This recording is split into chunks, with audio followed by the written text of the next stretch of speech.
Bicara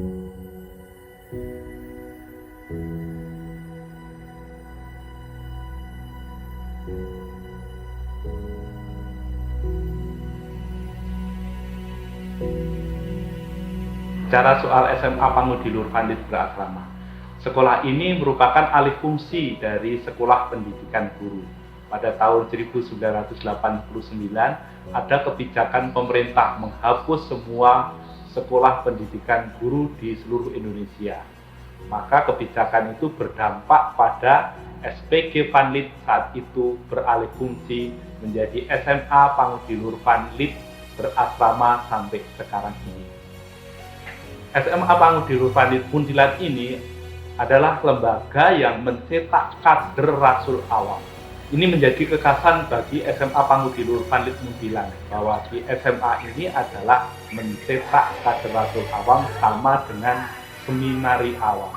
Inspirasi dasar pembentukan kader Rasul Awam adalah nilai-nilai keutamaan Romo Pandit yang diwariskan untuk mendirikan institusi ini. Apa itu nilai keutamaan yang diwariskan oleh Romo Pandit? Pertama adalah Kristiani, visioner, unggul, cerdas, dan peduli. Nah, 5 nilai keutamaan ini sekarang dijabarkan ke dalam visi dan misi SMA Pangudilur Pandit Muntilan dan menjadi kekhasan sekolah ini. Dan akhirnya sekolah ini memakai kurikulum khusus spiritualitas Romo Pandit, sekarang dinamakan dengan PESPIKA. PESPIKA adalah pengembangan spiritualitas kampus yang menjabarkan dari 5 nilai keutamaan itu dan menjadi kekhasan sekolah ini. Sekolah ini memakai 2 kurikulum, yaitu kurikulum nasional dan kurikulum PESPIKA ini. Maka bebannya juga menjadi beda. Kalau sekolah-sekolah umum itu beban per minggu hanya 42-47 jam per minggu. Di SMA Pangudilur Pandit ini yang merupakan pendidikan Rasul Awam menjadi 77-79 jam per minggu. Bentuk kegiatannya macam-macam. Ada wawasan kebangsaan, ada sidang akademik, ada kristianitas, ada RPK, ada PIA, dan masih banyak lagi kegiatan-kegiatan dan klub yang dibentuk oleh anak-anak sendiri. Dan ini yang terus diperjuangkan untuk institusi ini agar menjadi competitive advantage, kekhasan yang tidak bisa ditiru oleh sekolah-sekolah lain.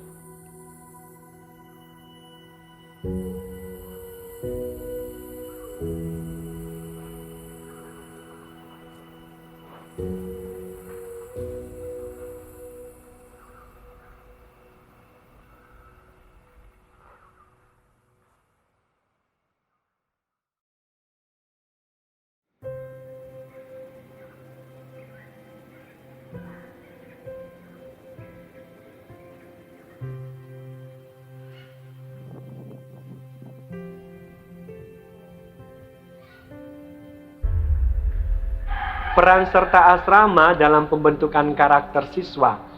Pertama, asrama itu sebagai rumah kedua mereka. Maka kalau misalnya jadi rumah kedua mereka, tentu ada orang tua. Orang tua mereka di asrama itu adalah para pamong. Para pamong dalam hal ini ya para Buddha. Maka peran orang tua, peran para pamong di tempat ini ya mendukung, mengawal, bahkan memberi sanksi ya kalau misalnya mereka memang ada hal-hal yang tidak sesuai dengan kriteria sebagai anak Pandit. Karena kriteria sebagai anak Pandit, apa yang sudah dicita-citakan Romo Pandit dalam 5 visinya, yakni pribadi yang Kristiani, pribadi yang cerdas, pribadi yang visioner, pribadi yang unggul, dan pribadi yang cerdas. Maka kalau misalnya sebagai seorang anak Pandit, kehidupan rohani itu nanti bisa dilingkan dengan visi yang pertama, yakni pribadi Kristen. Pribadi yang cerdas, pelajaran-pelajaran yang diterima di sekolah, yang formal itu di sekolah, akan diulang di asrama tentu juga pelajaran kehidupan bersama dengan teman-teman mereka. Kemudian pribadi yang unggul, tentu mereka dari berbagai latar belakang. Sebelum masuk Vanlit, mereka sudah disaring dari berbagai latar belakang pendidikan atau sekolah semacam seperti itu. Dan keunggulan yang mereka miliki dari awal lalu dikembangkan di tempat. Pribadi yang visioner, lebih peran asrama itu adalah memberi gambaran kehidupan ke depan itu seperti apa. Setelah kamu lulus dari tempat ini, goalmu itu mau seperti apa. Kemudian pribadi yang peduli, tentu sudah diajarkan dari hal-hal yang kecil. Peduli kepada dirinya sendiri, soal kebersihan diri sendiri, respect dengan diri sendiri, tentang untuk lingkungannya, peduli dengan lingkungannya, sehingga visi yang dicita-citakan Romo Vanlit itu menjadi milik oleh para siswa di tempat ini. Oleh sebab itu, kalau ditanya peran asrama, lebih pada membimbing, kemudian mengarahkan, serta mengawal yang namanya visi Romo Vanlit, sehingga anak-anak di tempat ini menjadi apa yang diharapkan oleh Romo Vanlit sendiri. Maka asrama sebagai rumah kedua dan para pamong ini sebagai pengganti orang tua mereka untuk durasi waktu kurang lebih 3 tahun di tempat ini.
Asrama sebagai sarana untuk membangun karakter para siswi. Di sini para pamong berupaya menanamkan nilai-nilai yang secara khusus memang supaya terjadi pembentukan karakter bagi para siswi yang ada di asrama ini. Semua nilai-nilai di sini bisa membantu anak-anak untuk membentuk karakter. Karena di sini pun semua aspek nilai-nilai untuk kehidupan itu ditanamkan. Sosial, spiritual, moral, intelektual. Sebetulnya kalau para siswinya siap untuk menerima pembentukan ini, asrama sebagai wadah atau pembentuk karakter ini, semua sudah tersedia, baik secara spiritual, moral, sosial, juga intelektual, karena di sini semua diajarkan. Misalnya sosial, asrama ini terdiri dari berbagai macam kebudayaan daerah. Jadi di sini menjadi satu di asrama ini. Lalu mereka bisa belajar berbagai macam kebudayaan dari mana-mana yang ada di Nusantara, hampir ada semua di asrama ini. Lalu kalau misalnya nilai spiritual di sini juga diajarkan bagaimana doa, ekaristi, doa kelompok, doa pribadi, refleksi, juga doa-doa devosional yang lain di sini diajarkan. Walaupun kami percaya bahwa dari rumah pun sudah disiapkan, tapi di sini mereka lebih mendalami lagi kehidupan spiritual. Lalu juga dari aspek ekonomi, juga saya yakin bahwa mereka pun dari berbagai macam latar belakang ekonomi. Moral, kami di sini juga membantu mereka untuk belajar etika, cara bergaul, cara berkomunikasi, juga cara hidup bersama, cara hidup bermasyarakat, cara bergaul yang luas, yang sempit, kami ajarkan di asrama ini. Sehingga menurut saya asrama ini sangat bagus, sangat baik untuk pembentukan karakter siswi, khususnya di asrama Vanlit ini. Sehingga saya sebetulnya secara pribadi setuju kalau orang tua minimal selulus MP begitu bisa masuk asrama. Secara khusus di asrama Vanlit ini dengan semangat Romo Vanlit yang begitu syarat dengan nilai-nilai kehidupan, di sini bisa membantu anak dalam pembentukan karakter, sehingga anak-anak juga harus siap untuk menerima proses-proses yang terjadi dalam bentuk kegiatan-kegiatan yang terjadi di asrama ini. Sehingga saya merasa yakin bahwa anak-anak setelah selesai lulus dari Vanlit dasar khusus dari asrama ini memang diharapkan, dan saya juga sudah melihat ada hasil yang memuaskan lah, katakanlah mereka bisa hidup di dalam masyarakat khususnya sebagai rasul awan sejati. Jadi itulah asrama sebagai sarana untuk membantu membentuk karakter para siswi ini sangat baik, dan di sini mereka bisa mendalami kehidupan karakter mereka masing-masing sesuai dengan potensi yang ada dalam diri mereka.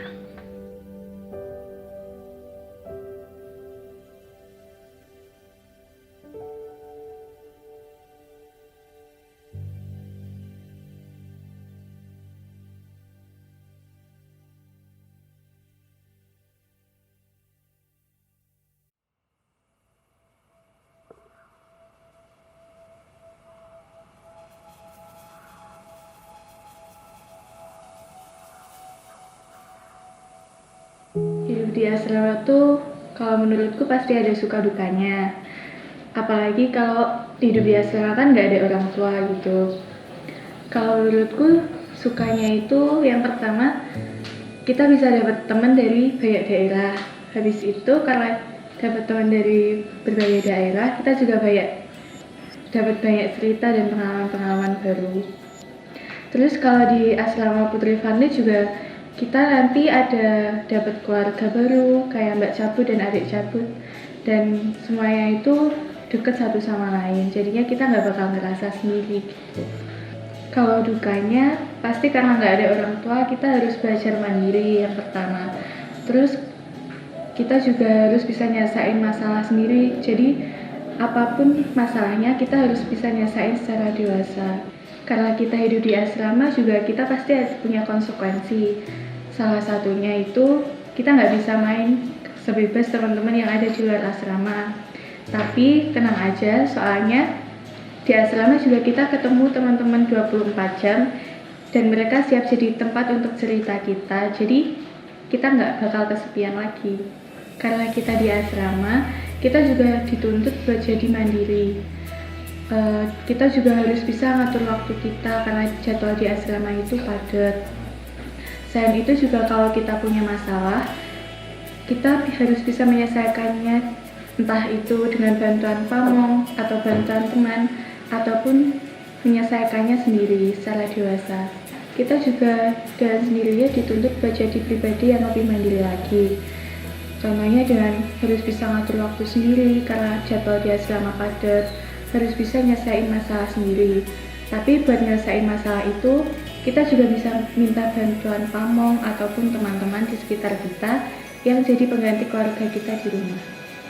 Salam sejahtera, saya Irin Yusiana Roba Putri, saya alumni Pangudi Luhur Vanlit Angkatan 9, lulus tahun 2002.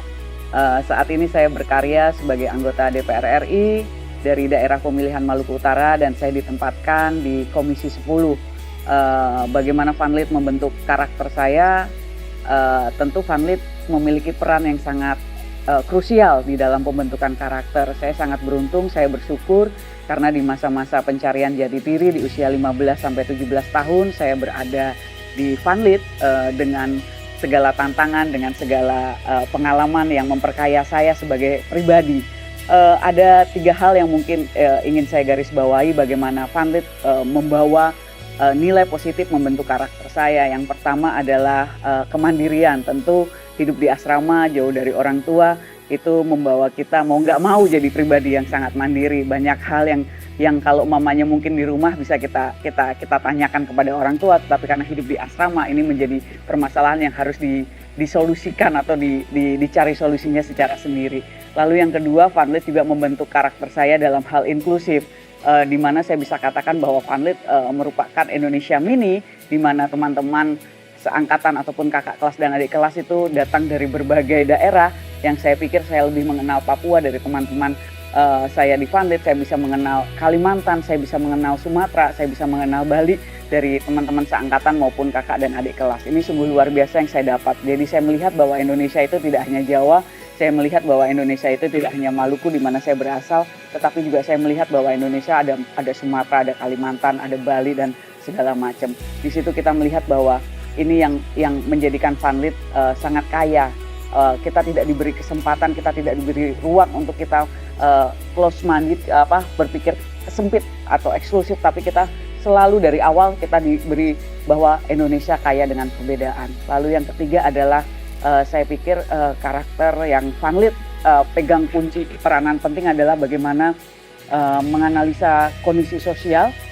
Tidak hanya menganalisa, tidak hanya melihat problem sosial yang ada, tapi Vanlit juga memberikan challenge kepada setiap siswanya untuk bagaimana kita sebagai pribadi itu mampu memerankan peranan, mampu memberikan solusi di tengah masyarakat. Itu diberi ruang kita untuk menyelesaikan masalah-masalah yang ada di masyarakat itu. Dari kelas 1 ada homestay, lalu kelas 2 ada live-in. Semakin lama tingkatannya semakin tinggi. Bahkan di ulang tahun saya yang ke-17 waktu itu saya menjadi buruh pabrik plastik, di mana tidak ada yang mengucapkan ulang tahun, tetapi saya justru berada di masyarakat, di buruh, ada 6-7 orang mungkin waktu itu saya live-in. Nah itu saya melihat bagaimana sebenarnya karakter Vanlit itu benar-benar membuat saya mengatakan, wah kita nggak bisa gitu menutup mata dengan apa yang kita miliki, tetapi melupakan kekurangan yang ada di masyarakat. Lalu nilai apa yang masih saya pegang saat ini yang saya dapat dari Vanlit? Mungkin mencintai bangsa 100% dan menjadi Kristen 100%, karena wawasan kebangsaan, wawasan kristianitas itu tidak membenturkan kepentingan sebagai sebuah warga negara, tetapi juga warga gereja.